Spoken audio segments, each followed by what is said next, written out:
Hello আজয়ের জনগণ আসসালামু আলাইকুম ওয়েলকাম টু মাই অ্যানাদার ফালতু মিনি ভিডিও। তো আজকে আমি চলে যাচ্ছিলাম আমার ফ্রেন্ডের বাসায় দাওয়াত খাইতে, আর তারই মধ্যে আমি লক্ষ্য করলাম আমার চুলে বাতাসগুলো উঠছিল। আর আমার ফ্রেন্ডের বাসায় যাওয়ার পরে আমি লক্ষ্য করলাম আমাকে দেখি আমার ফ্রেন্ড ক্যাবলা মার্কা একটা হাসি দিয়ে দিল। সেটাও বড় কথা না, বড় কথা হলো আমি যে পোটলা নিয়ে গেলাম সেটা আমি নিজে খুলেই খাওয়া শুরু করে দিলাম, কারণ আমার ক্ষুধা লাগছে। আর ওদের বাসায় যত বাচ্চা কাচ্চা গুড়াগাড়া আছে সব গেছে বাজারে, তো আমি এখন সবচেয়ে বড় বাচ্চা। তারপরে আমার ফ্রেন্ড এই জীবনের প্রথম আমি যাওয়ার পরে আমার জন্য এতগুলা খাবার নিয়ে আসলো, আর আমারে বললো খাইস না খাইস না খাইস না, এটা তোর ক্যামেরার জন্য খালি শো ভাই শো। বাট কে শোনে কার কথা? তো আমি খাওয়া দাওয়া শেষ করে চলে গেলাম। ওর কিছু লালন পালনকৃত পশু পাখি আছে, ওইগুলাকে দেখার জন্য এখানে ছিল অনেকগুলো হাঁস। আর এরই মাঝখানে চলে আসলাম ওর বিলাইরে গোসল করাইতে। আর ওর আরেকটা বিলাই এসে আমারে ছেড় দিয়ে বললো, কিরা রে তুই আমাকে বাড়ি এসেছিস? ভালো কথা, তোরে কে সাহস দিল ওইখানে বসে ভিডিও করার? তুই আমার থেকে পারমিশন নিছিস?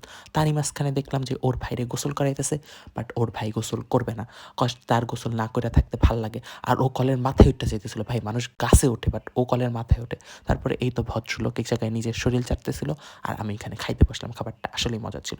এরই মাঝখানে আন্টি আমার জন্য ইন্টারেস্টিং একটা জিনিস নিয়ে আসলো, সেটা হলো গরুর মাংসের ঝুড়া, যেটা আমার খুবই পছন্দ, জানে দেখে আন্টি বানায় রাখছিল, থ্যাংক ইউ সো মাচ। এরই মাঝখানে দেখলাম একটা বাসুর তার দুধু খাওয়ার বয়সে কুড়া খাচ্ছিল, তো আমি সেটা দেখতে দেখতে পুকুরটাকে ভিডিও করলাম। তারপরে চলে গেলাম আমরা মোস্ট ফেমাস সরিষা খেতে, যেখানে কোনো কপত কপতি নেই, আছে খালি আমরা। তো সরিষা ফুলটা নিয়ে একটু রং ঠং করছিলাম আর দেখাচ্ছিলাম, দেখেন মাদারীপুরের সূর্য কত সুন্দর ভাই, মাশাল্লাহ মাশাল্লাহ। তারই মাঝে আমি লক্ষ্য করলাম যে আমার ফ্রেন্ড এবং তার বোন তারা চলে গেছে এখন ভিডিও করতে, টিকটক ভিডিও। মানে ভাই ভাবা যায় এত ভ্লগার আর এত ভিডিও আর কই থেকে আসলো আমি জানি না।